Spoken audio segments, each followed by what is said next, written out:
नमस्कार, जयश्री कांबळे रेसिपी चॅनलमध्ये तुमचं खूप खूप स्वागत। हे बघा मी कट करून घेतलेले ते आता याच्यात काय करायचं, मसाला भरायचा। टमाटर बी चिरून घेतलेलं आहे। आता ही बाजूला ठेवूया। त्यासाठी का नाही मसाला करण्यासाठी साहित्य काढले ते बघूया। साहित्य काढलेले आहे, थोडंसं शेंगदाणे काढलेले आहे, ते खोबरं थोडं घेतलेलं आहे, कोथिंबीर घेतलेली आहे आणि लसूण घेतलेला आहे। आता हे सगळं ना मिक्सरमध्ये टाकून बारीक करायचं। जर बारीक नाही झालं ना ह्याच्यामध्ये बिलकुल बी पाणी ओतायचं नाही, बारीक एकदम करून घ्यायचं मस्त। हे बघा मिक्सरचं भांडे घेतलेलं आहे। पहिल्यांदा मी कूट केलता, ते कूट काढून घेतलेलं आहे मिक्सरच्या भांड्यामधनं। याच्यात आता शेंगदाणे, खोबरं, लसूण आणि कोथिंबीर टाकते आणि बारीक करून घ्यायचं आहे। वाटलं तर पाणी ओता, नाही बारीक झालं तर। मसाला मी बारीक करून घेतलेला आहे, पाणी नाही ओतलेला, पाणी बिलकुल ओतायचं नाही, कारण आपल्याला ही त्या ह्याच्यामध्ये भरायचं आहे, काप केलेल्या गोसवळ्यामध्ये। आता हे सगळं या पिल्टमध्ये काढून घेणार आहे। हे बघा काढून घेतलेलं आहे। आता याच्यात काय तिखट मीठ टाकूया, थोडंच टाकायचं, जास्त नाही, नंतर बी टाकायचं आहे। थोडीशी हळद टाकलेली आहे। हे असं मिक्स करून घ्यायचं।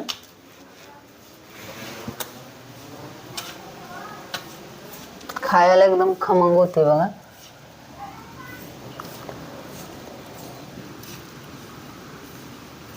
चांगलं असं मिक्स करून घ्यायचं बरं का। कोथिंबीर आणि लसूण तर लागतोच, त्याशिवाय ती भाजीच नाही होत।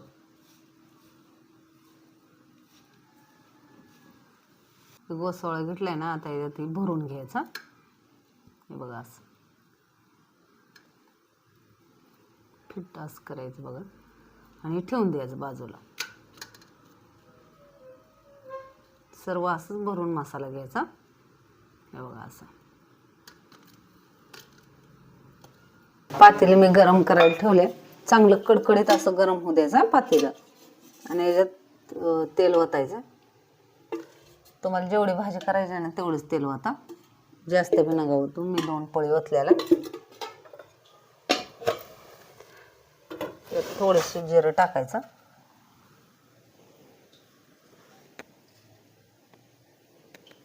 जिरं चांगलं तडतड उडू द्यायचं।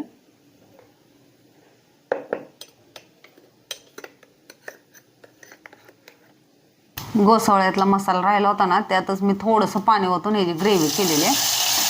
खोबरं, लसूण, शेंगदाणे केलं ना, लसूण, खोबरं, शेंगदाणं आणि कोथिंबीर, ते मी राहिलेले याच्यात ग्रेव्ही केलेली आहे। थोडंसं पाणी ओतून शिल्लक राहिला होता मसाला, काय करायचं म्हणून त्याच्यात आपलं पाणी ओतलं आणि थोडंसं ग्रेव्ही केली। आता याच्यात काय थोडं मसाला टाकूया।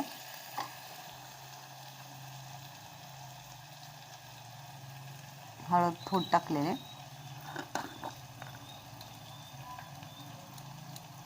थोडासा गरम मसाला,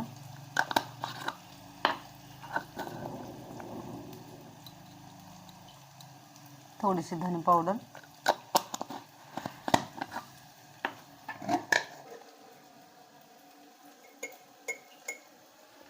थोडंसं तिखट,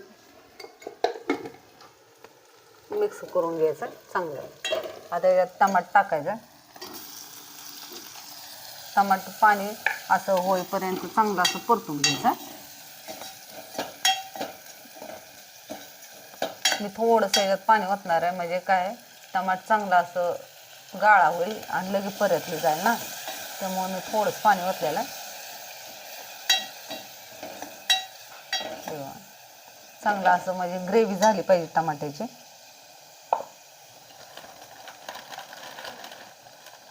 टमाटा असं बारीक एकदम झालेलं आहे। आता याच्यात ते गोसावळ टाकून घेऊया। एकदा नक्की ट्राय करून बघा, मस्त अशी भाजी होती खायला। गोसाळ्याची भाजी पण केली जाते, पण भाजी मस्त होते खायला। आता हे चांगलं परतून घ्यायचं 2 मिनटं। ही भाजी थोडीशी तिखट असावं लागते, म्हणजे खायला छान लागते।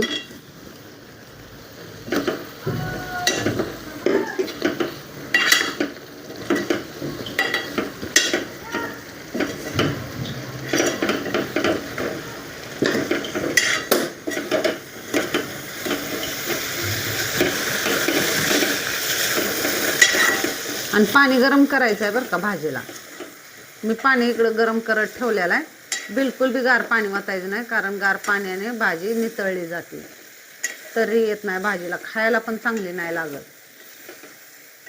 म्हणून गार पाणी अजिबात नाही वाटायचं.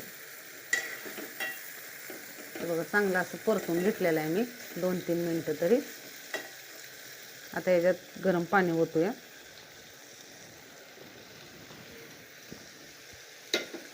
गरमच पाणी ओतायचं, याला जास्त पाणी लावायला लागत. लगेच शिजतं ना, त्यामुळे जास्त पाणी नाही ओतायचं. आणि तुम्हाला थोडेसे पातळ हवे असले भाकरीसोबत खायला तर तुम्ही थोडं जास्त पाणी ओतलं तरी पण चालते. आता हे शिजू देणार आहे 10-15 मिनटं, तर चांगली शिजवून घ्यायची. हे बघा थोडंसं मीठ टाकायचं चवीपुरतं. अगोदर टाकलेलं आहे आपण मीठ, त्यामुळं मीठ बेतानच टाकायचं. थोडीशी टाकलेलं आहे. आता याच्यात कस्तुरी मेथी टाकायची आहे थोडीशी, म्हणजे खायला मस्त अशी लागते, खमंग लागते, त्यामुळे ती आवर्जून टाकायची. एकदम टेस्टी येते खायला, भारी.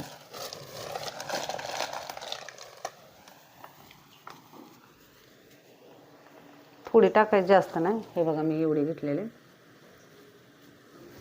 आता ही चांगली भाजी अशी शिजू देणार आहे. आणि गरम पाणी वाटायचं बरं का, गार अजिबात नाही वाटायचं. मस्त अशी तरी आलेले, कालवण शिजलेले. मी आता हे बंद केलेलं आहे बघा. आता एका प्लेटमध्ये काढून घेते. हे बघा मी भाकरी सोबत खाणार आहे, म्हणून थोडासा मी रस्सा ठेवलेला आहे बरं का. या मग गरम गरम अशी गोसवळ्याची भाजी खायला. मी जरा झणझणीत केलेले, तिखटच लागते ही भाजी, त्यामुळं झणझणीत अशी केलेले. या मग खायला गरम गरम भाकर आणि गोसवळ्याचं भाजी. कशी वाटली मला कमेंट करून जरूर सांगा.